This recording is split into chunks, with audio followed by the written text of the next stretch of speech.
Hi guys, mag-unboxing ta sa wedding gift nila lang sa ako ning mga uncles, auntie.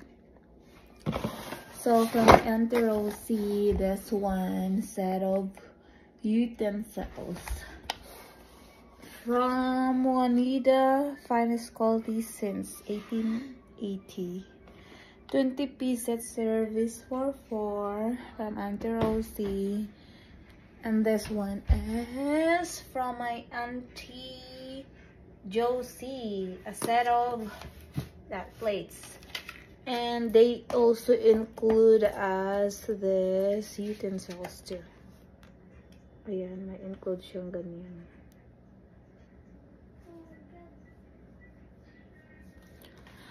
Tapos akong angkong tito, gi-display na ako. Ito siya. High glasses. Yan. Ito from my uncle. 8 glasses siya. Pang social na glass. And then, binigyan din nila kami ng mga new kumot. Ganto. Ito siya. Ayan. Yan. Tapos, isa pang kumot. Ayan. And then, cash. Hindi ko na ipakita yung cash, guys. And then, ang cute ng ng parang letter ni nakasama sa gift. Ayan. For a special love, marriage is a beautiful blending of 2 lives, 2 loves, and 2 hearts. Ayan. Tapos, meron siyang message here. Ayan yung message. So, gahapon nag courthouse wedding. May dali burag 15 minutes na nahuman na misang courthouse wedding. So, dalira pag abot na mo dito sa Kennewick Courthouse at exact 3:45. Gipapirma pa mi sa paperworks, and then gipapirma yung dalawang witness. Sa side ko isa, sa side naman ni Nikki isa, sa side ko yung auntie ko, and then sa side ni Nikki yung best friend niya, si Garrett. And then pagkatapos excuse me, nag-start na yung tas ang bilis lang talaga. Sabi ko, oh, that was so quick, and so bilis lang. Tapos paggawas na mo, nagkuan na ngit-ngit na, tas nag-uwan, tagkurog-kurog ko, naga-picture, kasi sleeveless yung ko, pero may coat naman ako. And then, yung photographer na mo, yung cousin ko na si Pretty Leia, nag-offer siya. And then, pagkatapos, umuwi lang kami dito sa bahay, kumain kami ng mga foods. Wala na akong time mag-pictures, mag-use ng phone ko, so, hindi ko alam kung sino naka-picture ng food kahapon, kasi busy na. And then, yun. Baka bukas mag-process na kami sa ibang papers na mo. Yung magkawa ng SSID. Hindi ko alam kung SSID yung tawag doon. Basta. Tapos, change of tattoos. Na ganun. Tapos, yung nagplano kami, by next year na siguro yung reception wedding for everybody. Kasi kahapon, yung lang namin, in-invite namin, yung pinaka-close namin na family lang, intimate. Courthouse wedding lang talaga, simple lang talaga. Tapos, syempre, mahal yung gasto. So, pag-ipunan natin yung big day. We were thinking about it sometime next year, mga June, kasi baka uuwi na yung kapatid ni Nikki from California. Nag-aral siya ng doctor. So, i-timing na mo na magbakasyon siya diri. So, tapos bumili pala ako ng mga mint sa kasal. Mint to be. Tapos, kung siya? Mint to be, tapos may Mr. and Mrs. siya. Yan na mga ganyan. Pang siya, same dish siya sa mga bagong minjo. Ayan. Yung kung magkasal mo, tapos, di ba, pag matagal yung kasal, mga tagag hindi ka, tima ba? So, ayan, meant to be. Then, mayroong Mr. and Mrs. Ayan, Mr. and Mrs. Tapos, we do. Ayan siya. Nakalimutan ko ibigay kahapon. Nandun lang sa backpack ni Nikki. Tapos ngayon nilabas ko. So, nilagay ko lang dito sa lamesa para kung na mo bisita, diba? Mukha na lang sila. Pero wapa ko ka-try. Let's try. Gawang anak ani iganahan. Yung kaon. So, inani di si Ja. Bura si Ja Candyman. Ayan.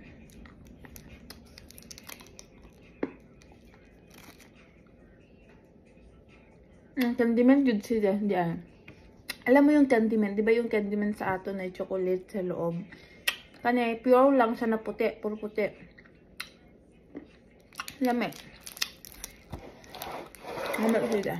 Kaya pala yung anak ko kagabi. Ang dami nang nakain. Ganahan. Masarap pala siya. So, mag-ambak ta sa plato.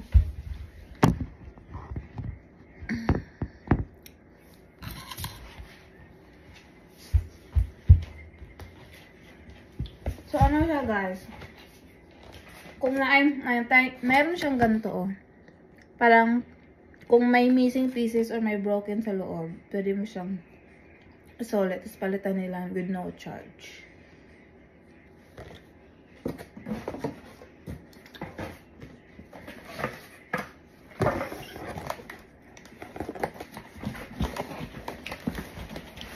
Ayan. Muna nga ako sa dyan din. Gilabas ka ron kasi i-display ko na sa mga lagayan namin. Kasi, you know, pag may bisita, ito yung gagamitin na plato.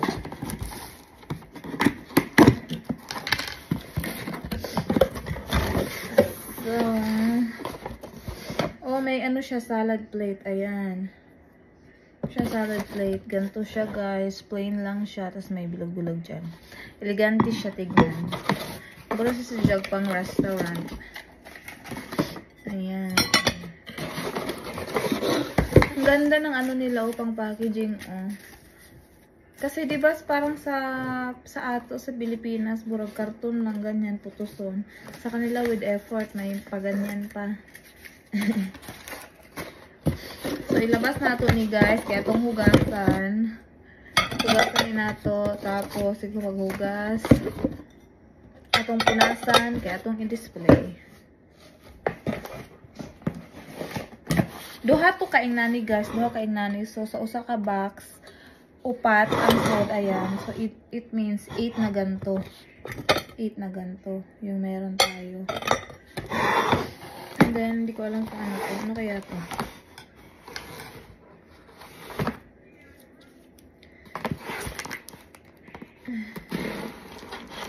Alam mo guys, diri sa Amerika, dili uso ang ninang ug ninong. Why ninang ug ninong sa ila meron pag bunjagra, pero kasalo mo. So ito naman plato. Hindi ko alam kung isa lang yung plato. So okay, may label pala. Eto, pasta bowl daw to. Pasta bowl. Hindi ko alam. Tapos, ito yung salad plate. Okay. Salad plate daw to. May mga nakalagay man. So, ayun. Pasta bowl. Ito, salad plate.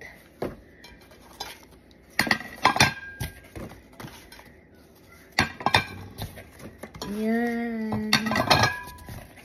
Salad plate. Kuan si Jaka buok. 2, 4, 6. Unang ka salad plate. Unang si Jaka salad plate. So, ito pa tayo iban.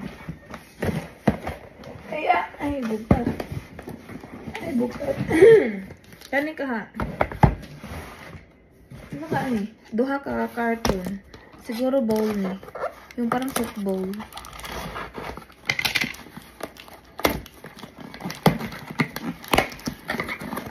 Soup bowl. So, meron 4. So, 8 ka ganito. Ayan. Ang cute. Soup bowl siya.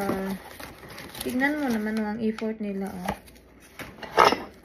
Pwede naman ginagaganyan yun. So, effort talaga nila. So, ika-soup bowl pala.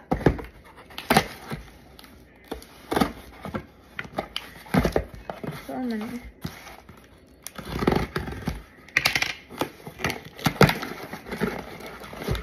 Ouch. Ayan. This soup bowl. Ayan. 8. Hindi ko alam kung itapon ko ba yung karton kasi sayang or hindi. Diba? Baka meron akong paggamitan tapos yung gift, pang gift. Ito, hindi ko alam kung ano kaya to. Ano kaya to eh? Soup bowl. So, ingon ko soup bowl to, diba? Pero nakabutang diri fruit bowl. Fruit bowl ang kaya ako. Naglibog na noon ko. Soup bowl man sa ato, diba? Soup bowl man eh. So, ito, pasta bowl, salad plate, and then, fruit bowl. Soup bowl man na. Okay. Kasi, soup bowl man po na. Pero, normally sa restaurant, especially pag Chinese, hindi ko alam kung sa ibang restaurant. Pag Chinese kasi, yung soup bowl nila, may tainga, yung may hawakan. Buras sa kapihan. Ito naman, cereal bowl. Oh my God. Ang dami namang bowl. Hindi ako na-educate sa pagtatrabaho ko ng mga sa restaurant, ng mga cafe. Pero dito sa kung ano naman si Jagwood, soup bowl po na dako. Sige na ni. Cereal bowl daw siya. Bilang ka buok. 8 pieces, cereal bowl. So, mas dako siya kaysa ani. Ayan na. So, ito, unsa na nga ni, fruit bowl daw. Tapos, ito daw yung cereal. Pwede man hindi ka magsinigang ka ng kuan. Dako, diba? Ayan. Kung anon kay atong hugasan.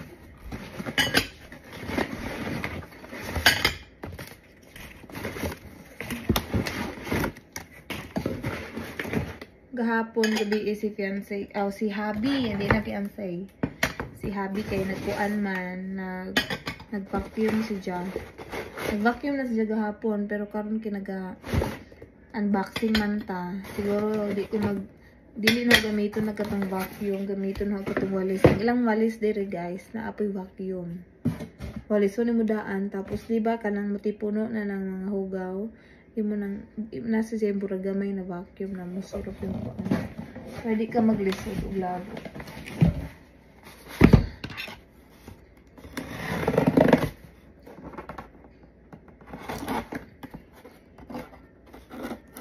Ayan. Ano sa kanina? May nakabutang. Oh, pasta bowl. Huh? Yeah, pasta bowl. Yeah, pasta bowl. Okay, so 8 pieces na pasta bowl din. Ay. Okay, so daghan lang pasta bowl. Siguro tig 8 ni guys. May dako diri ang kani sobra ka dako diri ang.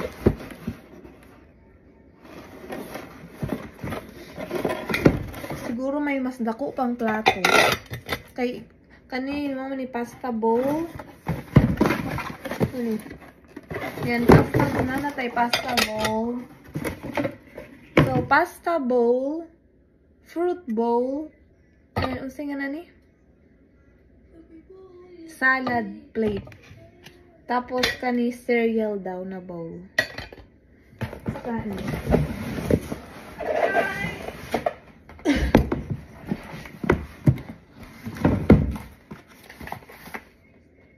So, ito yung diner plate. 8 pieces diner plate plus 2 pieces salad plate. Oh, wow. Oh, wow. So, I assume na kanina plate mas dako kaysa salad plate.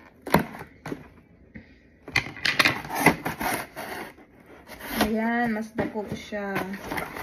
So, ang ilang diner plate mas dako o duro. Ito yung, ano, kasi, walo-walo dahil siya, walo-walo.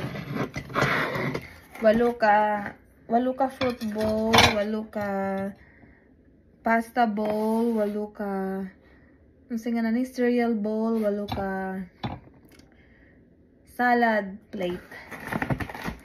Tapos, walo ka diner plate. So, tanaw na itong difference. So, ayan. My goodness. Grabe naman eh. Ang dakuam, nigduro. Burong dili. Ang sa ato sa Pinoy, normal ani kanina. Kani itong plato, diba? Kani itong plato. Yan. Ganon. Pero sa Amerika, haglang diner plate ako agduro. Tingnan mo lang ang difference. Tingnan nyo lang ang difference. Tanaw. Nice. Hinlo naman siya, pero kailangan na ito hugasan. Dili ka maglisod og hugas, labi ng daghan mo hugas nun kay himora sidyang tanggalo ng mga luto-luto na salin. Himora sidyang burag banlawan, tapos isod mo sa dishwasher. Every household sa Amerika na dishwasher. Pero feeling ko every household, di ko alam Hindi ko lang alam kung totoo kasi parang feeling ko bawal ko.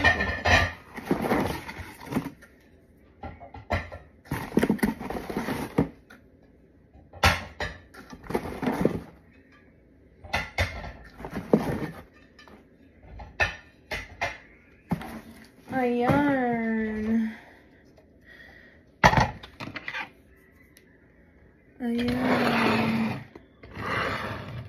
Ayan siya. Ito na guys. Ayan.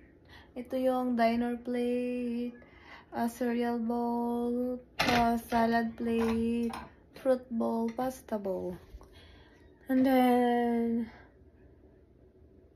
parang ayokong i-unboxing yung plate, yung kutsara ni Mami Flora kasi nabigay kasi maganda yung parang pangsarap siya pang display.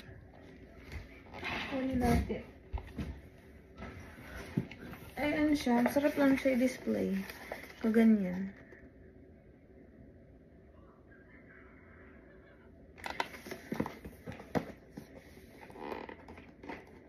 Ang cute. Ang cute niya.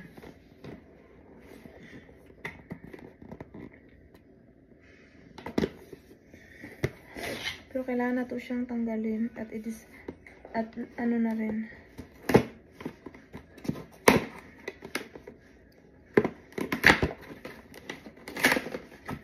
Sorry, Ayan. Kailangan na siyang tanggalin sa lagayan. Kasi may bisita kami sa 23 ng gabi. Yung best friend ni Nikki, yung family niya at yung ibang friends. Birthday ng anak. Yung birthday talaga ng anak, 21. Pero mag-celebrate sa 23. And then, lagis lang nagbabanding. So, parang Friendsgiving after ng birthday, diri sila matog. So, kutsara, good for 3 people lang. So, ilabas natin ang ating pangmalakasang kutsara. So, ito yung nakahiwalay na display. Ayan. Parang gusto ko lang siyang i-display ng ganyan. Pero andito sa box yung ano. Okay. Hindi ko to itapon na nga box kasi pang gift.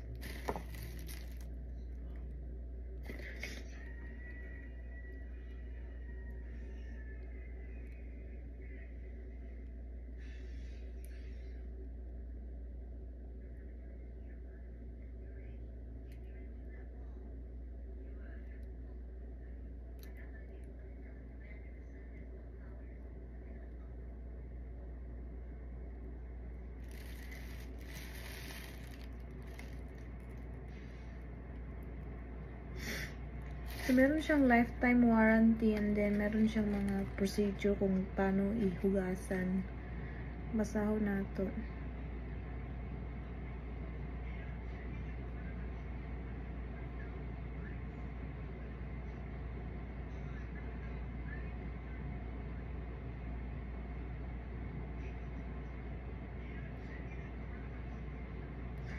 So, kuan medyo niya advisable na pag maghugas ka o ka ng kutsara, hot water lang gamiton.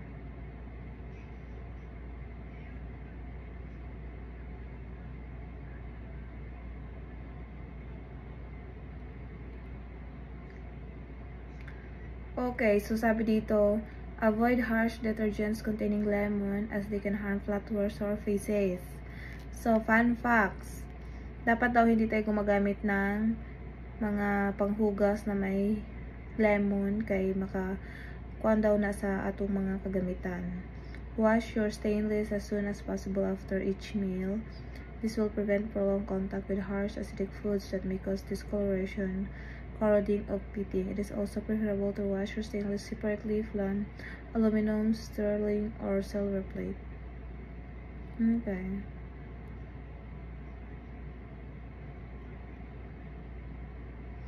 Okay. Well, yeah. So, ayan siya. Meron siyang 4 na bread knife. At ilan ba to? At, ano? Hindi ko na maaalala. Meron siyang 4 na bread knife, 4 na kutsara, 4 na kutsarita, 4 na regular fork, and then dessert fork. Diba? So, magasa natin siya. No choice tayo, ba tanggalin natin to sa lagayan. So far, ayun pa lang yung ano namin. Gusto ko lang mag-thank you sa aking mga family na nagbigay ng cash, dollars, and then nagbigay ng mga plates, spoon and fork, knife, at mga bowls, and then fancy style na glass, and then mga kumot na mo, mga comforter. Gusto ko lang mag-thank you sa lahat at sa mga dumating na yung iba na late kasi may mga ginagawa pa, but at nakakuan paghapon sila nakaari. So we really appreciated it. So hopefully, you know, sa mga Filipina dyan na nag-process ng fiancé visa, kung makita nyo yung video na to, if you have question, just comments or message me. And then also please support my YouTube channel. Karon pa ako nagakuan. Hopefully, diba? Hopefully, na-monetize na. And then, diba? Makatulong din sa paggawa ng bagong content. And then, especially, diba? Pampawapod sa laay. So, good. Hope you guys have a good day and good night. Saan sulok ng mundo. Kasi, ang oras dito ay alas 10:38 ng umaga sa Amerika. So, bye!